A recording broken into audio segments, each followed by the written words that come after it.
On va maintenant s'intéresser à la Journée internationale de la femme, c'est le 8 mars. Et à cette occasion, vous avez organisé, Narges Klein, une journée de sensibilisation au dépistage des cancers féminins. Alors tout d'abord, pourquoi avoir voulu créer cette soirée spéciale ? Parce que les chiffres sont alarmants aujourd'hui en France.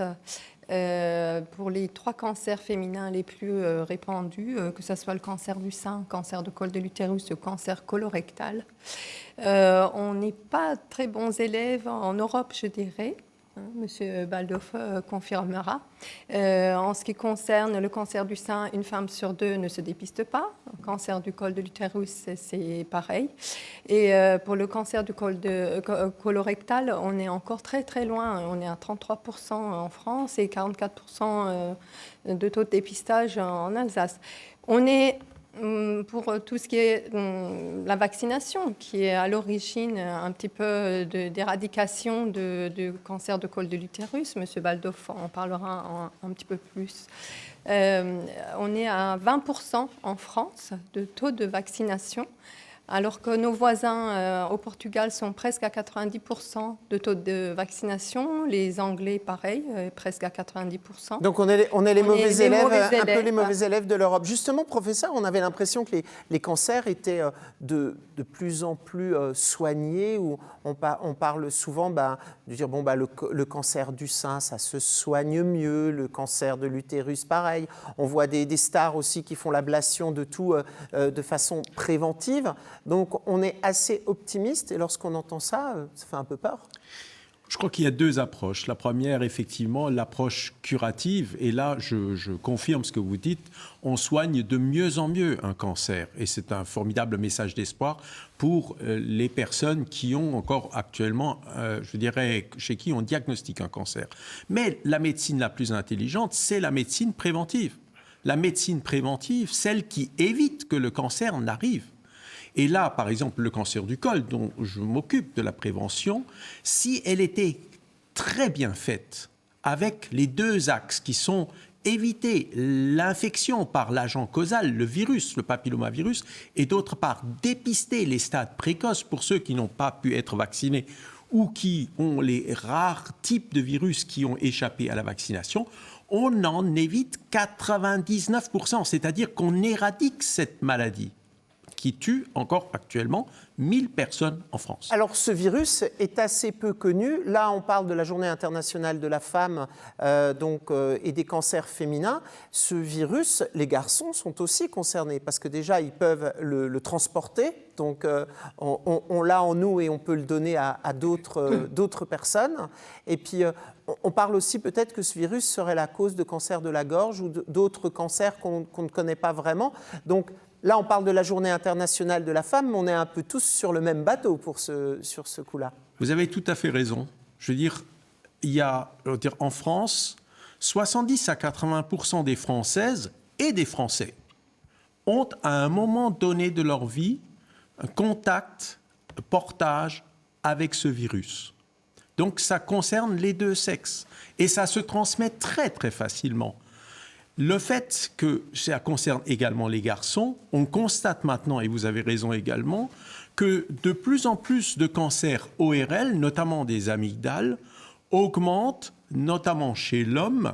Et ça, c'est quelque chose, au jour d'aujourd'hui, alors qu'on compte la majorité des cancers qui sont induits par ce virus sont les cancers du col de l'utérus, mais chez le garçon, la majorité des cancers sont les cancers principalement ORL, principalement de l'amygdale, et on compte à peu près actuellement 1300 cancers chaque année qui sont liés à ce virus chez les hommes. Donc c'est vrai que c'est quelque chose qui concerne les 2 sexes. Et comment justement lutter contre ce virus ? On a parlé du vaccin, mais c'est un vaccin, on ne peut pas se faire vacciner à n'importe quel moment de sa vie. Donc ça aussi, quand on pense cancer, on pense vieille personne. Pour les jeunes, on est vu à partir de 35 ans, donc voilà. C'est-à-dire, on a le temps, on ne le fait pas. Et puis les parents, souvent, se disent... On parle de rapport sexuel, on voit notre enfant qui a 8-10 ans, on n'a pas forcément envie de mélanger ces 2 thématiques. Qu'est-ce que vous avez à leur dire ? Alors, Le vaccin actuellement disponible ou les vaccins actuellement disponibles sont des vaccins prophylactiques, c'est-à-dire des vaccins qui empêchent l'infection. Ce sont en aucun cas des vaccins curatifs, ce ne sont pas des vaccins, une fois que l'infection est en place, des vaccins qui permettent à l'organisme de se débarrasser plus vite ou plus fréquemment de cette infection. Donc ces vaccins prophylactiques, ils doivent être faits avant que l'infection n'arrive. Or, on sait, en France comme ailleurs dans le monde, que l'infection arrive au début de l'activité sexuelle. On a vu des cancers féminins, mais qui concernent aussi les garçons, parce qu'on peut transmettre un virus. Pour revenir juste sur le virus, on est bien d'accord que le papillomavirus, il faut, je ne sais pas si j'ai bien prononcé, en tout cas, il faut se vacciner avant les premiers rapports sexuels. Donc, c'est aux parents d'y penser. On ne peut pas le faire quand on est adulte. Et du coup, si on se fait vacciner, ça nous protège à vie, là.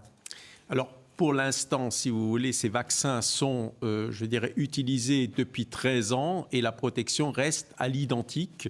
C'est toujours une formidable efficacité. De là à dire que ça sera complètement à vie, je pense que la réserve scientifique impose qu'on continue à suivre cela. Et en Alsace, d'ailleurs, nous suivons cela. Nous, c'est l'association EVE que je préside, a créé et anime encore actuellement une cohorte de l'ensemble des jeunes filles vaccinées avec toutes les autorisations nécessaires et des financements publics pour pouvoir suivre cela et éventuellement mettre un message d'alerte. Mais au jour d'aujourd'hui, il n'y a aucun signe qui fait, penser à un épuisement d'efficacité. Voilà. Narges Klein, c'est vous qui coordonnez cette soirée. Va y avoir plusieurs professeurs qui viennent.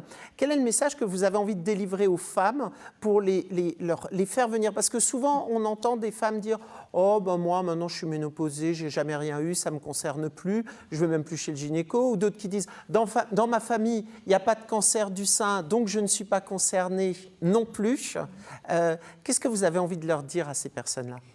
J'ai envie de dire à tout le monde que, au bout de tout l'impact physique, psychologique que ça entraîne, tous ces cancers féminins, quand une patiente est atteinte d'un cancer, la place de la... Et puis le coût aussi pour la santé publique. Il n'y a pas que l'impact psychologique, physique, pour la patiente et son entourage, et aussi le coût pour la santé publique, le système de santé publique. On peut dire que la prévention et le dépistage devient vraiment aujourd'hui indispensable et que tout le monde est concerné, aussi bien les jeunes que les moins jeunes. Alors vous êtes sage-femme. Est-ce que lorsque les futures mamans viennent vous rencontrer, est-ce que vous en parlez aussi? Parce que c'est vrai qu'elles sont dans une phase, je vais donner vie, une belle phase. Est-ce que du coup, on en profite pour aussi faire un petit peu de prévention quotidiennement? Tout à fait. La grossesse, c'est le point d'ancrage au quotidien dans mon travail. C'est à ce moment-là que je peux parler à la maman de la vaccination de ses enfants. Donc le vaccin anti-HPV-9, c'est à partir de 11 ans qu'on peut vacciner sa fille, et bientôt pour les garçons, donc ça arrivera aussi en France, ailleurs ça existe. Et donc la sage-femme aujourd'hui, c'est un acteur de santé de proximité incontournable. Donc on véhicule pas mal d'informations pour les femmes, donc on devient vraiment, un acteur de proximité à travers la grossesse, mais qu'on peut voir aussi les femmes après la grossesse. Donc, on intervient aussi bien dans la contraception des jeunes femmes qu'après pour la rééducation du périnée. Donc, le message s'adresse à tout le monde. Ce qui est bien aussi avec la sage-femme, c'est qu'on a un contact avec le corps médical. On parle de sensibiliser les femmes, sensibiliser les hommes aussi, mais souvent d'avoir un rendez-vous avec un professeur, c'est compliqué, on dit rendez-vous dans 1 an, rendez-vous dans 6 mois. Ça aussi, ça décourage peut-être les femmes à se faire dépister. Là, la question s'adresse aux deux. Comment on peut lutter contre ça? Alors, il est évident, et on constate encore actuellement, qu'il y a, de moins en moins de gynécologues. Pour autant, l'Alsace, par exemple, est un des endroits où l'offre de soins est encore le plus élevée. Quand nous en voyons, puisque sur la totalité de la population, on a dit au jour d'aujourd'hui, il y a entre 14 et 18% de femmes alsaciennes entre 25 et 65 ans qui ne participent pas au dépistage, malgré des multiples invitations individuelles, des lettres de relance, etc. Et donc, ça fait, sur la totalité de la population, presque 100 000 femmes. Quand nous envoyons, je dirais, des vagues d'invitations, il est évident qu'un certain nombre, et statistiquement nous savons depuis 20 ans qu'on fait cela, qu'il y a grosso modo 25% de la population qui réagit.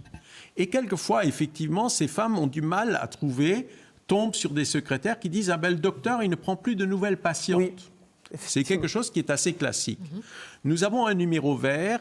Elle nous appelle au niveau de l'association et c'est vrai qu'à ce moment-là, on se débrouille. Je suis maintenant en fin de carrière. Ça veut dire que j'ai formé énormément de gynécologues obstétriciens dans toute l'Alsace et c'est peut-être une position, j'allais dire, qui me rend légitime pour diriger ce genre d'action de santé publique. Vous avez le réseau, vous pouvez aider. Je téléphone à droite ou à gauche en disant « Dis à ta secrétaire de faire un petit effort. C'est maintenant qu'il faut le faire. Il faut battre le fer quand il est chaud. » Et donc, effectivement, en principe, en Alsace, tout le monde, tous les médecins sont convaincus du bien fondé de cette action. Il faut savoir qu'à partir du moment où on débute une campagne de dépistage, où on commence à faire le premier frottis, on diminue ipso facto de 90%, c'est-à-dire on divise par 10 le risque d'avoir un cancer du col de l'utérus. Ce qui est énorme. En tous les cas, on donne rendez-vous à tout le monde, aux hommes comme aux femmes, je dirais, parce que c'est aussi important d'y aller en cours. Je voulais juste rajouter que aujourd'hui, la sage-femme, avec les compétences élargies, donc elle intervient dans le dépistage des cancers féminins. Donc, si on ne trouve pas un rendez-vous chez son gynécologue, on a le rendez-vous avec sa sage-femme. Et tout ça, vous pourrez l'apprendre le 8 mars à partir de 18h30 à l'ISEC, rue du Dôme à Strasbourg.